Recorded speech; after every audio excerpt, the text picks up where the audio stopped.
Soyez les bienvenus dans cette nouvelle édition de votre journal de 15h dont tels sont les principaux titres. Le ministre de l'Énergie a reçu le directeur régional du célèbre groupe Général Électrique. Également, dans l'actualité, l'armée va déployer 5200 soldats à la frontière mexicaine. Voilà pour le titre. Merci d'être avec nous pour suivre cette édition sur Télé Djibouti. Dans le cadre de la mise en place d'un centre d'application financière, une délégation composée de 2 experts ivoiriens se trouve à Djibouti pour une mission de travail et d'échange. La délégation ivoirienne a été reçue ce matin par le ministre du Budget, Bodi Ahmed Roblé. Les discussions ont porté sur les échanges d'expériences et expertise pour mettre en place une maquette pédagogique. Les 2 experts ivoiriens avaient séjourné auparavant à Djibouti en juillet dernier et ont organisé un atelier de formation.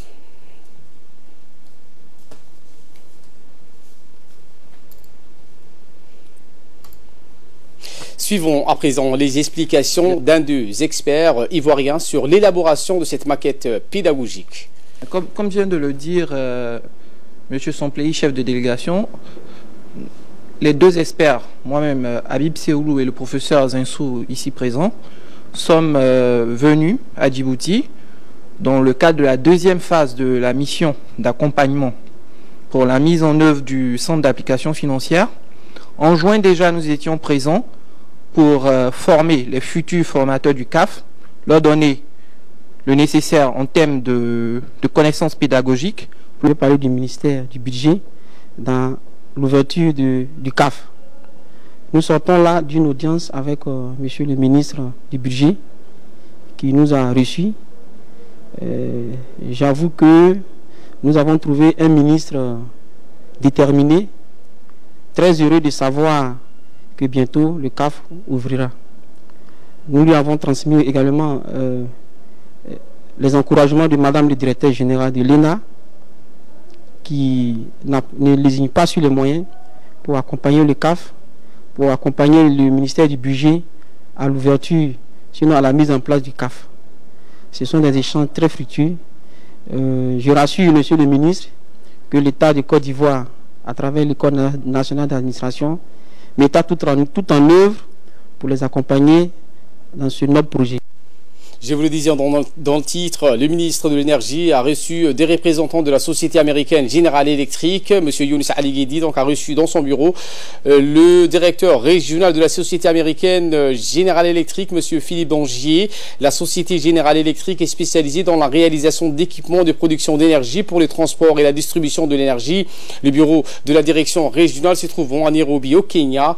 Les discussions entre le ministre de l'Énergie et le directeur régional de la société General Electric ont essentiellement porté sur d'éventuels projets de coopération entre Djibouti et la Société Générale Électrique, surtout dans les domaines des énergies renouvelables, la géothermie, l'énergie éolienne et le solaire. Le directeur de l'énergie, Goulet Mohamed, a assisté donc à la rencontre. La même délégation a été reçue hier par le chef de l'État, Ismaël Omar Guelleh. À l'initiative du ministre délégué chargé de la décentralisation, son cabinet a organisé aujourd'hui une réunion de travail sur le suivi des activités de la commune de Balbala. Conformément aux missions et compétences attribuées à ce département par les législateurs, les services en charge de la décentralisation s'attellent à la tâche. Étaient présents à la réunion présidée par le secrétaire général du ministère, M. Mohamed Essefaraj.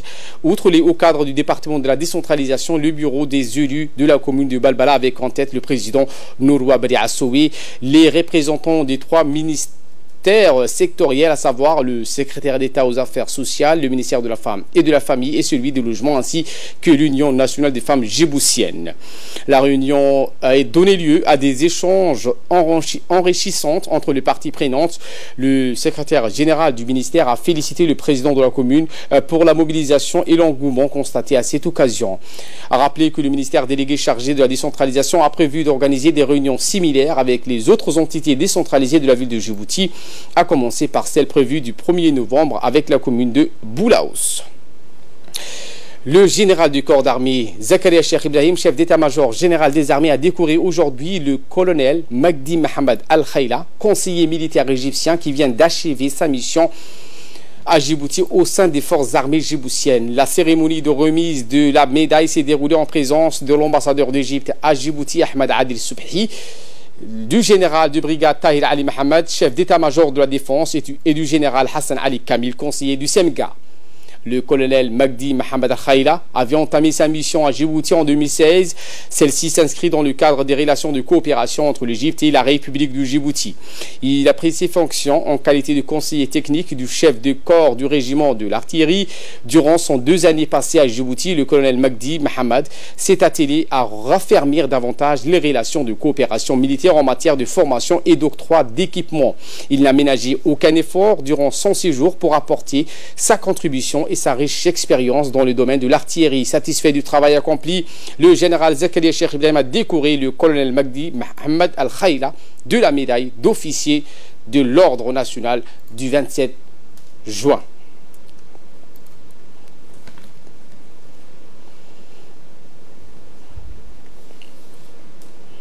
Le colonel Zakaria Hassan Adan, chef d'état-major de la gendarmerie nationale, accompagné d'une délégation réduite, a pris part au sommet des directeurs généraux et commandants des gendarmes, membres de la FIEP. Cette rencontre a eu lieu du 23 au 24 octobre dernier à Antalya, en Turquie. La FIEP est une organisation internationale qui rassemble actuellement 19 gendarmeries originaires de 19 pays appartenant à 4 continents. La FIEP a pour objectif de servir de plateforme d'échange d'expertise et de mettre en œuvre une coopération opérationnelle entre les forces membres de cette organisation internationale pour élever les défis sécuritaires que sont le terrorisme et la criminalité organisée.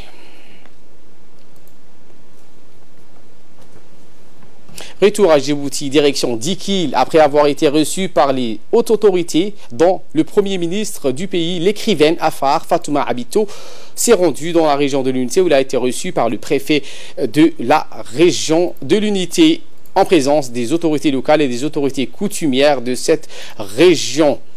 Le préfet Mohamed Chirou a souhaité la bienvenue à l'écrivaine Afar Fatouma Abito et l'a félicité pour sa sortie de ce livre qu'elle avait dédicacé mercredi dernier au siège de l'Union pour le développement culturel. L'écrivaine Fatouma Abito, professeure à l'université de Samara en Éthiopie, a déjà publié un livre écrit en Afar et projette de publier d'autres livres prochainement. Elle a remercié le préfet de Dikil pour l'accueil chaleureux qui lui a été réservé. Direction donc Obok, où le conseil régional de la ville d'Obok a lancé donc une opération de validation de micro-projets d'associations animés par le comité régional de cette région. Nous reviendrons donc sur cette information dans nos prochaines éditions.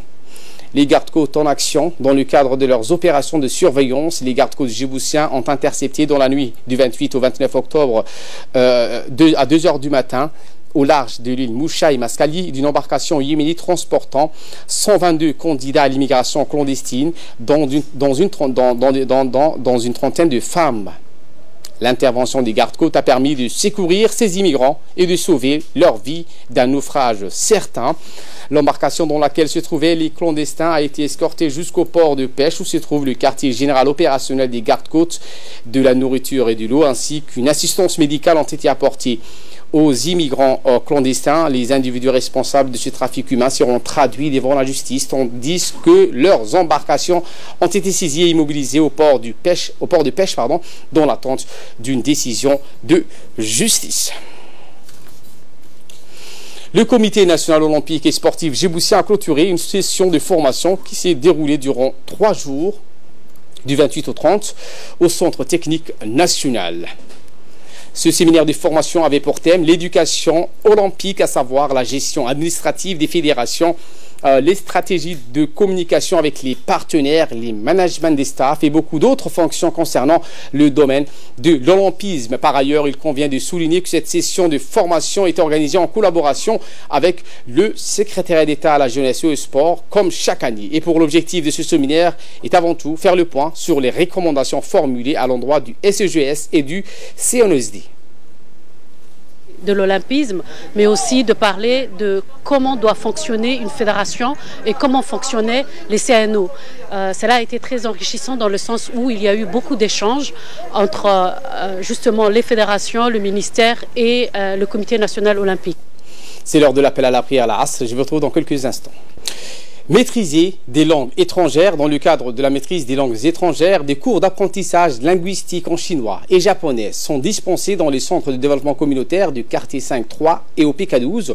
Ainsi, depuis plus de 4 années, l'association bénévole chinoise Action Welfare, dirigée par Madame Linda Kong, dispense des cours en mandarin au profit de plusieurs dizaines de jeunes résidant dans les quartiers cités ci-dessous. À noter que cette association chinoise s'est engagée volontairement à promouvoir ces cours linguistiques chez les Djiboutiens en vue de stimuler le rapprochement et les échanges promoteurs entre les deux peuples dans le cadre de la coopération djibouto-chinoise en excellente santé. Plusieurs jeunes du quartier 5 parmi les apprenants dans des entreprises chinoises optant à Djibouti. De leur côté, les Japonais dispensent des cours de langue japonaise aux jeunes du quartier 3 et PK12. De là, nous passons aux nouvelles à travers le monde avec Asma Obaker qui nous a rejoint sur ce plateau. Bonjour Asma. Bonjour à vous. Nous commençons en Tunisie où une femme s'est fait exploser dans le centre de Tunis qui a fait donc 20 blessés. Oui, une femme kamikaze est morte hier après avoir visé une patrouille de police au cœur de Tunis. 15 policiers et 5 civils ont été donc blessés dans un acte qui vient rappeler au pays la réalité de la menace terroriste. C'est la première fois, Ali, qu'une femme kamikaze se fait exploser en Tunisie et le premier attentat sur la très symbolique avenue Bourguiba. En déclenchant donc la charge explosive qu'elle portait sur elle contre une patrouille de police, une femme de Mahdia a ravivé des démons que le pays croyait enfouis.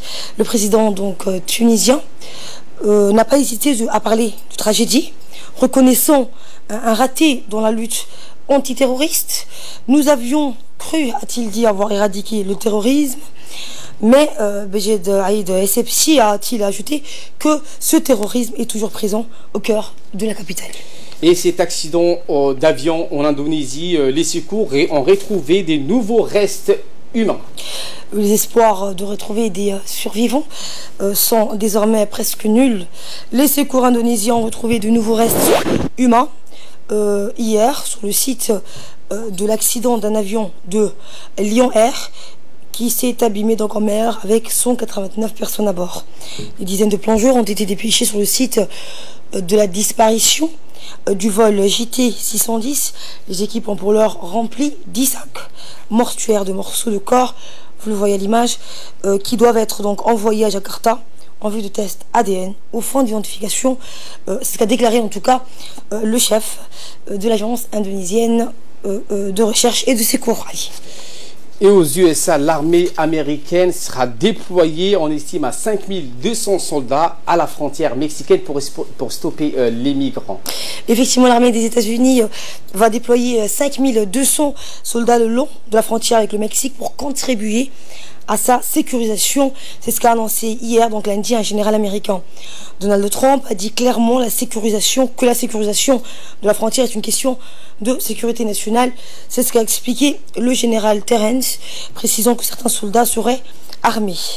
L'armée donc des États-Unis a indiqué qu'un premier contingent de 800 soldats allait prendre immédiatement la direction du Texas pour sécuriser la frontière, dont approche une colonne de migrants originaires d'Amérique centrale. Ce contingent donc rejoindra les 2100 soldats de la garde nationale qui ont été déployés par Trump en avril dernier. Et nous terminons avec ce constat alarmant de l'OMS qui estime que la pollution de l'air tue chaque année 600 000 enfants. Le constat est alarmant. Selon l'Organisation mondiale de la santé, l'OMS, 600 000 enfants de moins de 15 ans meurent chaque année en raison d'infections aiguës des voies respiratoires dues à la pollution de l'air, tant intérieure qu'extérieure. C'est ce qu'alerte donc l'OMS dans un rapport. La pollution de l'air est le nouveau tabac, selon le directeur général de l'organisation, alors que se tient la première conférence mondiale sur la pollution de l'air et la santé. Et ça se tient donc à Genève, en Suisse. Le rapport révèle également que chaque jour, environ 93% des enfants de moins de 15 ans dans le monde respirent un air si pollué qu'il met donc gravement en danger leur santé et leur développement. Merci Asma Ouakar pour ces éclairages, c'est tout pour ce journal et merci à vous de nous avoir suivis. Très bon suivi du programme sur Téléjouti.